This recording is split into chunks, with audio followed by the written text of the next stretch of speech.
जय श्री राम बच्चों। आज की इस वीडियो में देखेंगे फंडामेंटल ऑफ पार्टनरशिप। ठीक है, क्लास 12 का फर्स्ट चैप्टर अकाउंटेंसी। पार्टनरशिप, तो पार्टनरशिप क्या होता है? सबसे बात करते हैं पार्टनरशिप क्या होता है। तो partnership is an agreement between two or more person to carry out of a business and share is profit और लॉस। ठीक है, तो पार्टनरशिप बेसिकली क्या होता है? एक एग्रीमेंट होता है जिसमें दो या दो से ज़्यादा पर्सन होते हैं जो किसी बिजनेस को चला रहे होते हैं और उसमें कुछ उनका प्रॉफिट और लॉस होता है। ठीक है, मतलब एक बिज़नेस को चलाने के लिए दो या दो से लोग जब किसी कॉमन ऑब्जेक्टिव को करते हैं उसमें आपस में क्या होता है, उनका प्रॉफिट और शेयर लॉस होता है, तो उसी को बोलते हैं पार्टनरशिप। ठीक है, अब बात करते हैं पार्टनरशिप की क्या फ़ीचर है। तो पार्टनरशिप की सबसे पहली फ़ीचर है हमारे पास, फर्स्ट फीचर है नंबर ऑफ़ मेंबर्स। ठीक है, नंबर ऑफ़ मेंबर का मतलब कि पार्टनरशिप के अंदर कितने मेंबर्स होने चाहिए। तो मिनिमम जो होने चाहिए वो मिनिमम दो। ठीक है, कम से कम दो पार्टनर तो होने ही चाहिए। मैक्सिमम 50 हो सकते हैं कंपनी एक्ट के अकॉर्डिंग। तो मिनिमम दो होने चाहिए, मैक्सिमम 50 हो सकते हैं, इससे ज़्यादा नहीं हो सकते। ठीक है, सेकंड बात करते हैं यहाँ पे फीचर की, वो है एग्रीमेंट। तो यहाँ पर एग्रीमेंट भी होना कंपलसरी है। ठीक है, तो पार्टनरशिप के अंदर एग्रीमेंट होना कंपलसरी। हाँ, ये एग्रीमेंट चाहे हमारा ओरल हो चाहे रिटर्न हो।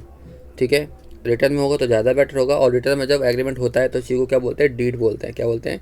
डीड बोलते हैं। रिटर्न में होगा तो ज़्यादा बेटर है, क्योंकि फ्यूचर में होने वाले जो कॉन्फ्लिक्ट है, जो लड़ाई झगड़ा है वो यहाँ पे फिर नहीं हो पाता है। लेकिन ओरल में अगर हम एग्रीमेंट कर लेते हैं, ओरली एग्रीमेंट कर देते हैं, कोई बिजनेस को स्टार्ट कर लेते हैं, तो हो सकता है कि फ्यूचर में कुछ लड़ाई झगड़ा, कुछ कॉन्फ्लिक्ट हो जाए। तो इससे अच्छा होता है कि हम रिटर्न में ही क्या बनवाएं? एग्रीमेंट बनवाएं। तो एग्रीमेंट होना कंपलसरी है। रिटर्न में भी हो सकता है, ओरल में हो सकता है, दोनों ही चल सकता है, बट बेटर जो होता है वो रिटर्न होता है। ठीक है, थर्ड हमारे पास है यहाँ पे अनलिमिटेड लायबिलिटी। तो अनलिमिटेड लायबिलिटी का मतलब क्या होता है? अनलिमिटेड लायबिलिटी का मतलब यहाँ पे होता है कि एक बिजनेस को एक फर्म को लॉस हो जाता है। क्या होता है? लॉस हो जाता है, और उसके पास इतना पैसा नहीं होता कि वो अपनी लायबिलिटी को पे कर सके। तो पार्टनर अपनी पर्सनल एसेट को बेच कर, यानी सेल कर कर उस लायबिलिटी की, उस लोन की पेमेंट उसे करनी पड़ेगी। यानी कि उनके घर के बर्तन भाड़े भी सब क्या हो जाएंगे? बिक जाएंगे, इस लायबिलिटी को पूरा करने के लिए, इस लोन का अमाउंट को पूरा करने के लिए। इसलिए पार्टनर्स की या फिर मेंबर्स की जो लायबिलिटी होती है वो अनलिमिटेड होती है, यानी कि इनको पैसा देना कंपलसरी है। इतना पैसा देंगे ही देंगे। ठीक है, चाहे इनकी पर्सनल एसेट क्यों ना हमें बेचनी पड़े, यानी उस लायबिलिटी को पूरा करने के लिए इनको वो अमाउंट पे करना पड़ेगा, चाहे कहीं से भी करें। ठीक है, तो ये बोला है all partner have joint and unlimited liability to pay off business डेप्ट। यानी बिजनेस की जो डेप्ट है, बिजनेस की जो लोन है, बोरोइंग है, लायबिलिटी है, वो पे करनी पड़ेगी पार्टनर्स को। ठीक है, चाहे उन्हें अपनी पर्सनल एसेट क्यों ना बेचनी पड़े। ठीक है, नेक्स्ट जो हमारी फीचर्स है वो है म्यूचुअल एजेंसी। म्यूचुअल एजेंसी का मतलब है कि सभी पार्टनर एक दूसरे से क्या यहाँ पे जुड़े हुए हैं। ठीक है, अगर एक पार्टनर यहाँ पे नहीं आता है तो उसकी जगह पे दूसरे पार्टनर काम कर सकते हैं। ठीक है, और इनके बीच में जो रिलेशन होता है वो एजेंट और प्रिंसिपल के फॉर्म में होता है। ठीक है, तो ये हैं इनकी यहाँ पे फीचर्स। ठीक है, फिर बात करते हैं पार्टनरशिप डीड। अब ये डीड होता क्या है? तो पार्टनरशिप डीड का मतलब यहाँ पे क्या होता है? पार्टनरशिप का मतलब होता है रिटर्न एग्रीमेंट। रिटर्न एग्रीमेंट को क्या कहते हैं? पार्टनरशिप डीड कहते हैं, जिसके अंदर टर्म्स और कंडीशन लिखी होती हैं। ठीक है, इसको हम आर्टिकल्स ऑफ पार्टनरशिप भी कहते हैं। ठीक है, बेसिकली पार्टनरशिप का मतलब होता है रिटर्न एग्रीमेंट, जिसके अंदर जो भी पार्टनर की शेयरिंग रेशियो है, बिजनेस का नाम क्या है, उसकी कैपिटल कितनी लगाई है किस पार्टनर ने, हर एक चीज़ यहाँ पे लिखी होगी, और टर्म्स और कंडीशन यहाँ पे सब कुछ रिटर्न में लिखा होगा, जिससे फ्यूचर में किसी को कोई प्रॉब्लम नहीं आएगी, किसी के साथ कोई कॉन्फ्लिक्ट नहीं होगा। ठीक है, अब इससे बेनिफिट क्या मिलेंगे पार्टनर्स को?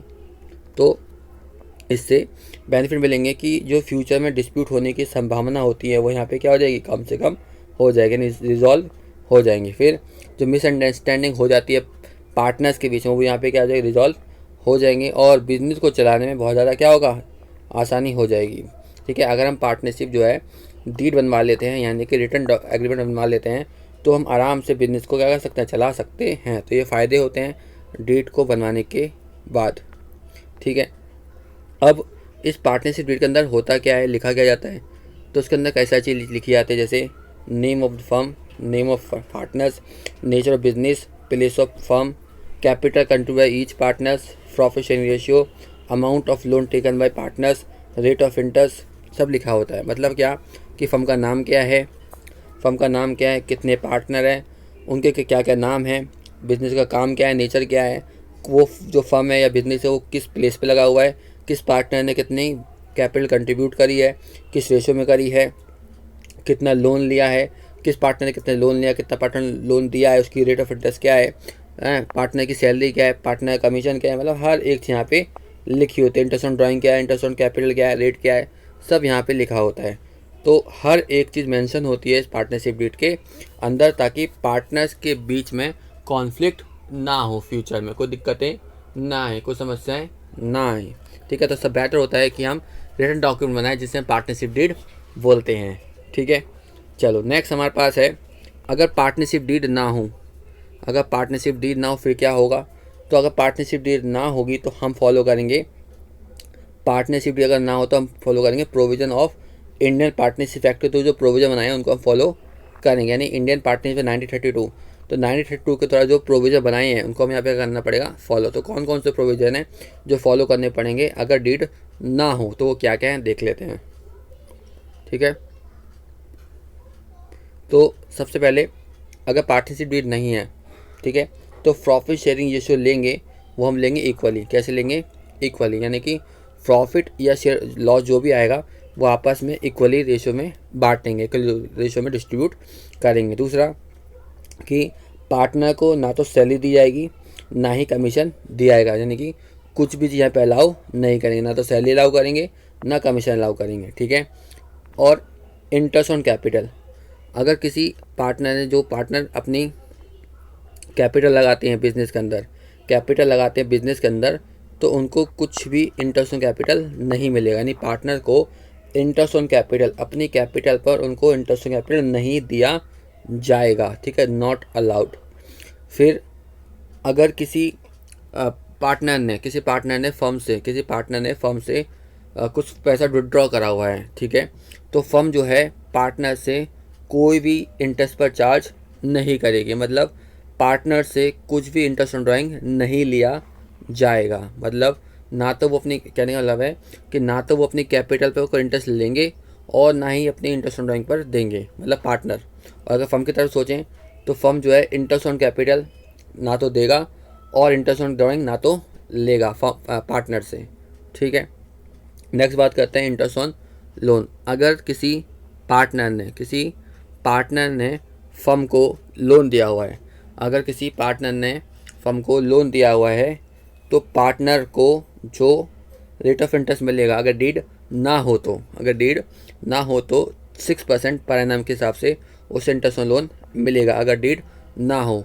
ठीक है, अगर किसी पार्टनर ने लोन दिया हुआ है फर्म को, तो फर्म जो है उसको 6% का इंटरेस्ट ऑन लोन देगा। ठीक है, कब, जब डीड नहीं होगी तब।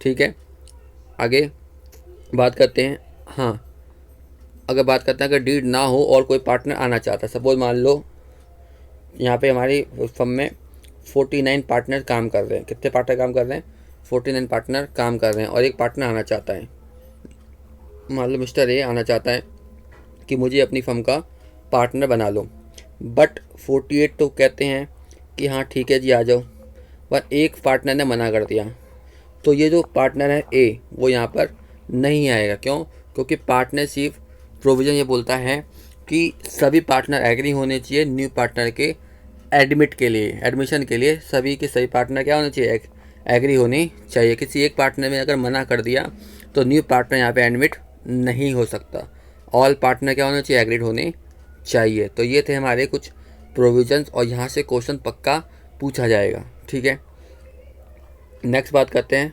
आगे, charge against profit and appropriation में क्या डिफरेंस है। चार्ज अगेंस्ट प्रॉफिट और एप्रोप्रिएशन में क्या डिफरेंस है। ठीक है, तो चार्ज अगेंस्ट होता क्या है और एप्रोप्रिएशन होता क्या, पहले वो बात कर लेते हैं। ठीक है, तो चार्ज अगेंस्ट प्रॉफिट एक एक्सपेंसेस होते हैं, क्या होते हैं हमारे, एक एक्सपेंसेस होते हैं जो रेवेन्यू में से माइनस कर देते हैं। किससे माइनस कर देते हैं? रेवेन्यू में से माइनस कर देते हैं, जिसको माइनस करने के बाद हमें नेट प्रॉफिट या फिर नेट लॉस मिलता है। ठीक है, ये आपने क्लास 11 में पढ़ा होगा, ये पढ़ा होगा क्लास 11 के अंदर, जिसके अंदर आपने प्रॉफिट एंड लॉस अकाउंट बनाया था। और प्रॉफिट एंड लॉस के बनाने के बाद आपको जो डेबिट में जितने भी जो एक्सपेंसेस डालते थे, इनडायरेक्ट एक्सपेंसेस डालते थे, वही हमारे क्या होता है? चार्ज अगेंस्ट प्रॉफिट भी होते हैं, जिनकी पेमेंट हमें करनी ही करनी होती है। चाहे बिजनेस को लॉस हो रहा हो, चाहे प्रॉफिट हो रहा हो, हमें इसकी पेमेंट करनी ही होती है, चार्ज अगेंस्ट प्रॉफिट की। ठीक है, तो ये हमारे लिए क्या होते हैं? एक्सपेंसेस होते हैं। ठीक है, दूसरा बात करते हैं एप्रोवेशन फ्रॉड क्या होता है। तो बेसिकली एप्रोवेशन ऑफ प्रॉफिट का मतलब होता है इसमें से पार्टनर्स को पैसा डिस्ट्रीब्यूट किया जाता है, यानी कि जो प्रॉफिट होता है वो डिस्ट्रीब्यूट किया जाता है। इनकी सैलरी देने के बाद, इंटरेस्ट ऑन कैपिटल देने के बाद, इंटरेस्ट ऑन देने के बाद कुछ पैसा बचता है, तो इसी प्रॉफिट में से पार्टनर को क्या कर लेते हैं? हम डिस्ट्रीब्यूट कर देते हैं। ठीक है, सेकंड बात करते हैं रिकॉर्डिंग। ठीक है, तो चार्ज अगेंस्ट प्रॉफिट की जो रिकॉर्डिंग होती है वो प्रॉफिट एंड लॉस के डेबिट साइड में की जाती है। चार्ज अगेंस्ट प्रॉफिट की जो रिकॉर्डिंग होती है प्रॉफिट एंड लॉस के डेबिट साइड में होती है। ठीक है, जिसमें सारे आते हैं इनडायरेक्ट एक्सपेंसेस। ठीक है, दूसरा अगर बात करें कि एप्रोवेशन की रिकॉर्डिंग कहाँ होती है, एप्रोवेशन आइटम की रिकॉर्डिंग कहाँ होती है, तो एप्रोवेशन के डेबिट साइड में, ये भी डेबिट साइड में होता है और ये भी डेबिट साइड में, बट ये होता है प्रॉफिट एंड लॉस अकाउंट में और ये होता है प्रॉफिट एप्रोवेशन के अकाउंट में। ठीक है, नेक्स्ट बात करें प्रायोरिटी की, तो सबसे पहले जो प्रायोरिटी की बात होती है वो दी जाती है चार्ज अगेंस्ट प्रॉफिट को, क्योंकि हमें पता है कि चार्ज अगेंस्ट प्रॉफिट एक ऐसे एक्सपेंसेस होते हैं जो सबसे पहले पे किए जाते हैं। इनका पेमेंट करना कंपलसरी होता है, चाहे बिजनेस को प्रॉफिट हो चाहे लॉस हो, तो ये पहले पे किए जाते हैं, इसलिए इसको पहले बनाया जाता है। ठीक है, इसकी रिकॉर्डिंग पहले होती है और प्रायोरिटीज़ को दी जाती है। उसके बाद अगर हमारे पास कुछ प्रॉफिट बच जाता है, सफिशेंट प्रॉफिट बच जाता है, तब जाके हम एप्रोवेशन की प्रॉफिट की एंट्री, मतलब पैसा दिया जाता है पार्टनर्स को। ठीक है, नेक्स्ट बात करते हैं एग्जाम्पल की। तो अगर एग्जाम्पल की बात करें तो चार्ज अगेंस्ट प्रॉफिट के जो एग्जाम्पल, तो जैसे रेंट है, इंटरेस्ट ऑन लोन है, मैनेजर कमीशन है, ये सब कहाँ दिखाएंगे? प्रॉफिट एंड लॉस के डेबिट साइड में। किस साइड में? डेबिट साइड में। ठीक है, और अगर बात करें सैलरी, पार्टनर की सैलरी की, इंटरेस्ट ऑन कैपिटल की, तो उसे देखेंगे प्रॉफिट और लॉस एप्रोवेशन के प्रॉफिट साइड में, डेबिट साइड में दिखाएंगे। ठीक है, और ये देना कंपलसरी नहीं होता है, यानी इंटरेस्ट ऑन कैपिटल और पार्टनर सैलरी को देना कंपलसरी नहीं होता है। ठीक है, ये प्रॉफिट होगा तो दिया जाएगा, प्रॉफिट नहीं होगा तो नहीं दिया जाएगा। But commission, manager commission, interest on loan और रेंट, ये चार्ज अगेंस्ट प्रॉफिट होते हैं, ये देना कंपलसरी होता है, चाहे बिजनेस को प्रॉफिट हुआ हो चाहे लॉस हुआ हो। ठीक है, तो इनके बीच में डिफरेंस था। आगे बात करते हैं प्रॉफिट लॉस एप्रोच बनता कैसे है, इसका प्रिपरेशन कैसे होती है। ठीक है, तो देखो, तो सबसे पहले आपको बनाने के लिए आपने क्लास 11 जैसे प्रॉफिट लॉस सीखा होगा, तो क्योंकि उसका बैलेंस हमें क्या करना होता है? ट्रांसफ़र करना होता है। तो सबसे पहले हमें प्रॉफिट एंड लॉस अकाउंट बनाना होता है। ठीक है, तो हमने क्लास 11 में इसको सीखा था, तो यहाँ पे डेबिट और यहाँ पे क्रेडिट। ठीक है, तो डेबिट साइड में जितने भी इनडायरेक्ट एक्सपेंसेस होते हैं वो शो किए जाते हैं, जो हमारे लिए चार्ज अगेंस्ट प्रॉफिट भी होते हैं। ठीक है, और यहाँ आती है हमारी इनकम्स, तो इनकम में से इनडायरेक्ट में क्या कर देते हैं? माइनस कर देते हैं। उसके बाद या तो मेरे को नेट प्रॉफिट मिलेगा या फिर मिलेगा net loss.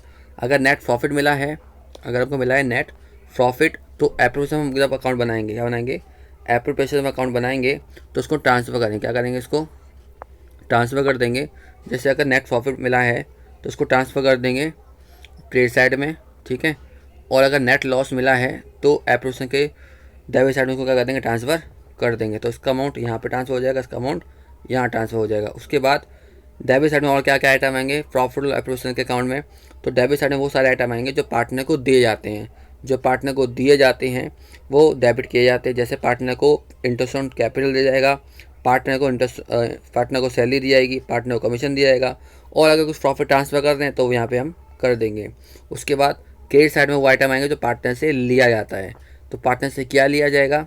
Interest on drawing लिया जाएगा, तो उसे कहाँ दिखाएंगे? क्रेडिट साइड में। ठीक है, उसके बाद इसका टोटल कर देंगे, इसका भी टोटल कर देंगे। अगर हमारा क्रेडिट साइड का बैलेंस ज़्यादा आता है, ठीक है, तो डेबिट साइड में निकल के आएगा प्रॉफिट, और उसको ट्रांसफ़र कर देंगे पार्टनर्स के कैपिटल अकाउंट में जो उसके नीचे बनेगा। ठीक है, और अगर हमारा डेबिट साइड का अमाउंट ज़्यादा आता है, ठीक है, तो यहाँ पे लॉस को शो नहीं करना। लॉस सिर्फ एक ही कंडीशन में यहाँ पर आ सकता है, कब? जब हमें डेबिट साइड में लॉस आया हुआ हो, मतलब यहाँ से हमने कुछ लॉस ट्रांसफ़र करा हो तभी यहाँ पे लॉस आएगा, अदरवाइज़ कभी यहाँ पे लॉस नहीं आ सकता। सपोज़ कि अगर ऐसे कंडीशन आती है कि यहाँ पे हमारा प्रॉफिट है 20,000 का, ठीक है, और पार्टनर को मिल रहा है 30,000 का, तो बोलोगे सर 10,000 का लॉस हो गया। नहीं, 10,000 का उसको यहाँ पे नहीं दिखाना है, क्योंकि उसको हम क्या करेंगे, यहाँ पे एडजस्ट कर लेंगे। यानी इस प्रॉफिट को क्या करना पड़ेगा, फिर हमें एडजस्ट करना पड़ेगा, जो वहाँ की वीडियो में सीखेंगे। याद रखना कि यहाँ पे सिर्फ लॉस एक ही कंडीशन में आ सकता है। सिर्फ वो एक कंडीशन क्या होगी, वो एक कंडीशन होगी जब हमें यहाँ पे दिया हो नेट लॉस, तभी यहाँ पे लॉस बच के आएगा, अदरवाइज़ कभी लॉस बच के यहाँ पे नहीं आएगा। क्यों कि उसको फिर बाद में अगर उसको क्या कर लेंगे, हम एडजस्ट कर लेंगे। ये जो नेट जो प्रॉफिट अगर यहाँ पे होगा तो उसको कर लिएगा एडजस्ट, ठीक है। वो आगे की वीडियो हम सीखेंगे। अगर आपको ये वीडियो अच्छी लगे तो आप प्लीज़ को सब्सक्राइब कीजिए, लाइक कीजिए, शेयर कीजिए, कमेंट कीजिए। Thank you.